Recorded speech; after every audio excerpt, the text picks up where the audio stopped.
आप कह रहे हैं कि पंजाब के किसान क्यों बैठे हैं, पहले तो उसकी कोशिश करी कि पंजाब के मूवमेंट को हम विदेश से जोड़ दें।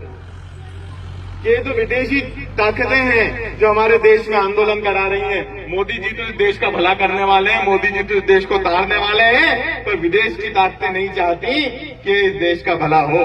पर जब पूरा मामला पंजाब का सामुदायिक मामला बन गया और सारे पंजाब के दलों ने, चाहे राजनीतिक दल हो, चाहे सामाजिक संगठन हो, चाहे धार्मिक संगठन हो, सबने जब किसानों का समर्थन दे दिया तो किसी मेरे जैसे समझदार आदमी ने कहा होगा जाके मोदी जी से कि अपना चक्कर में पड़ो, इसको कोई दूसरी दिशा देंगे।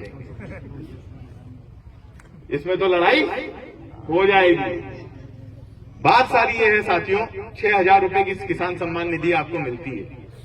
आपको मालूम है 6,000 रुपए आपको देके आपसे 16,000 रुपए प्रति सिम अंबानी जी जो मोदी के मित्र हैं वो ले जाते हैं। वो तो व्यावसायिक है। व्यवसायी किसी का, व्यवसाय में किसी की मित्रता होती है क्या? अपन बोलते हैं कि दोस्ती सब जगह, पर धंधे में दोस्ती नहीं है।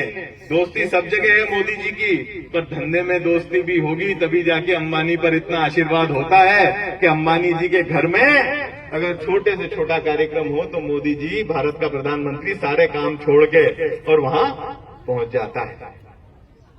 बड़ा आश्चर्य होता है मुझे कि 6,000 रुपए किसान को देके और 16,000, 18,000 रुपया आप किसान की जेब से निकाल के अपने मित्र अंबानी को फायदा पहुंचाते हैं। अभी तक तो सिम कार्ड तक ही बात आई थी, अब तो खेत पे भी आ गए।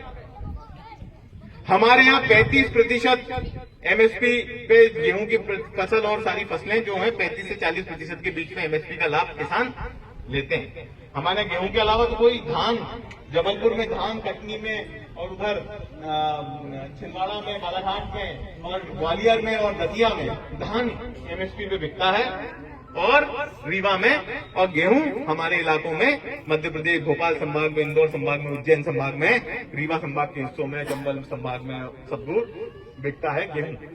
किसान गेहूं बेचता है और किसी चीज में तो हम एमएसपी नहीं लेते।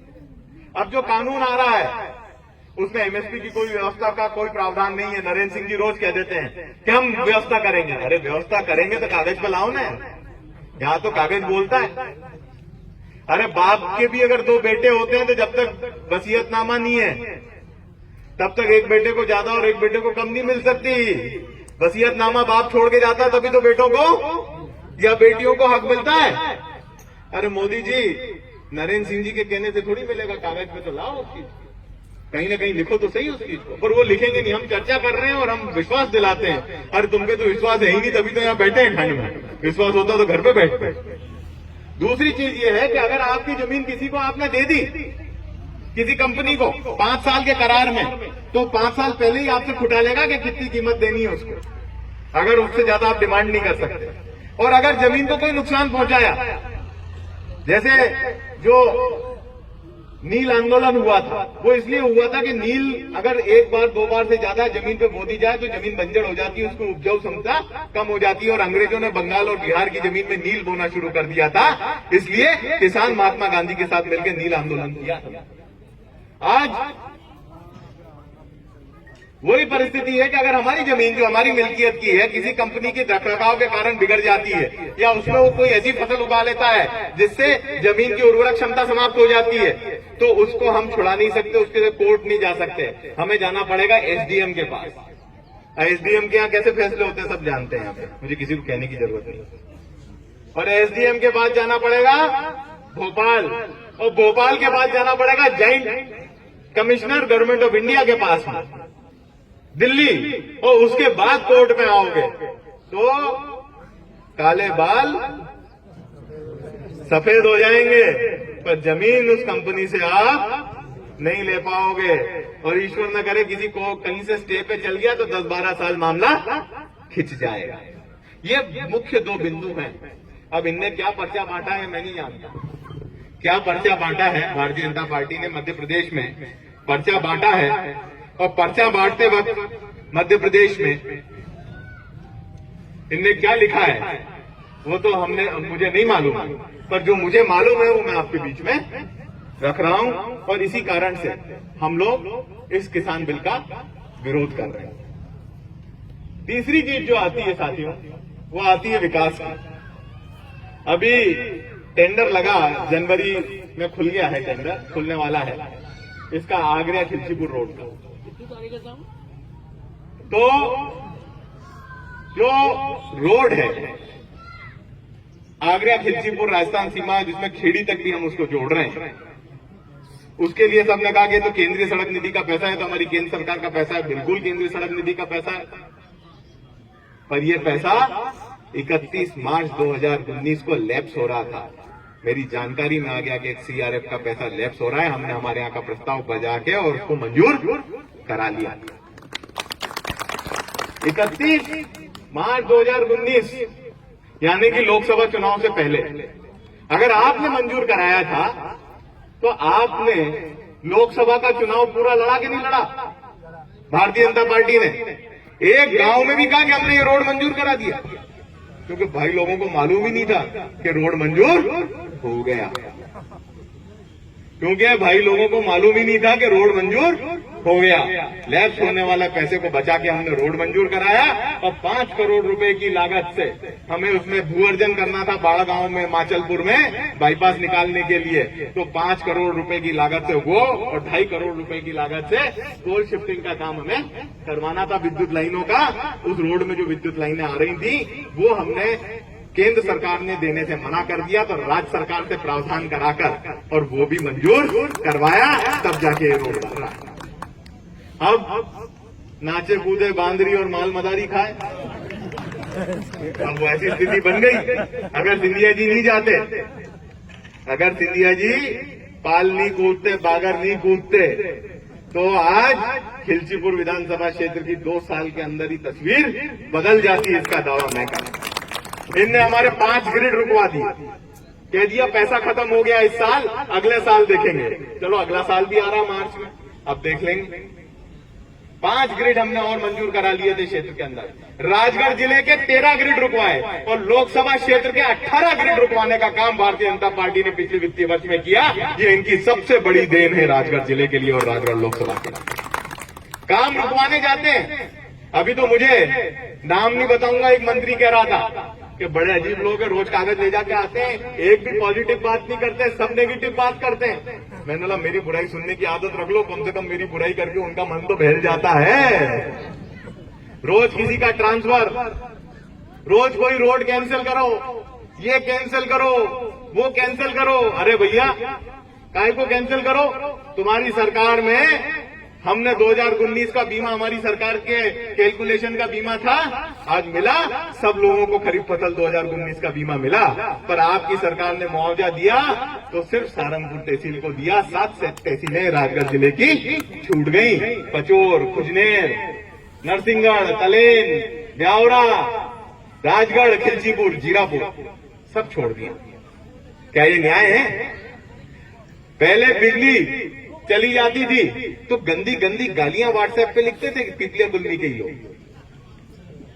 लिखते थे कि नहीं लिखते थे? एक डीपी जल गई थी पीपलिया बुल्मी में, गंदी गंदी भद्दी भद्दी गालियां, और उनके लिए मुख्यमंत्री कहते थे, जो गालियां लिखते थे उनके लिए यहाँ के अभी वर्तमान के मुख्यमंत्री जब पूर्व थे बोलते थे इनका नागरिक अभिनंदन करो, तो गाली देने वालों का नागरिक अभिनंदन करेंगे। और आज कहां है डीपी, कहां गई लाइट, कौन सी लाइट? पीपलिया कुल्मी में कुछ भारतीय जनता पार्टी के कार्यकर्ताओं को चुनौती देने की आदत है और हमें चुनौती लेने की आदत है। जितनी बार चुनौती दी उतनी बार काम करके दिखाया हमने पीपलिया। जिस बात की चुनौती दी के मंदिर के डीपी लगवा के देख लेना, लगा के दिखाई।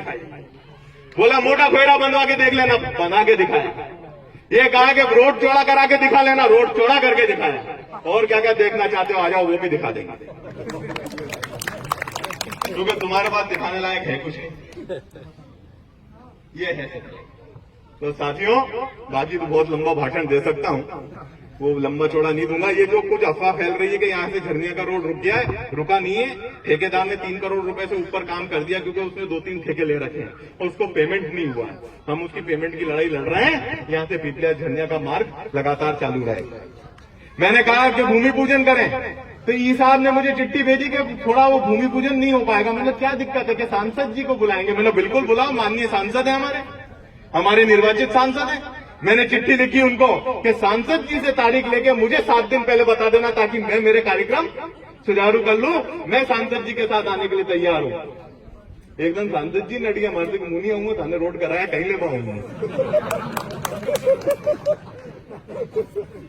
तो ये मानसिकता इन लोगों की। अरे भाई, हम तो चाहते हैं माननीय सांसद से भी हमें कुछ मिले तो बिल्कुल मिलना चाहिए। मैं विधायक हूं, मेरे को विकास में मैं कभी वो रोड़ा नहीं रखा। मैं कभी किसी का स्कूल कटाने नहीं गया, मैं कभी किसी की बिल्डिंग कटाने नहीं गया, कोई रोड कटाने नहीं गया।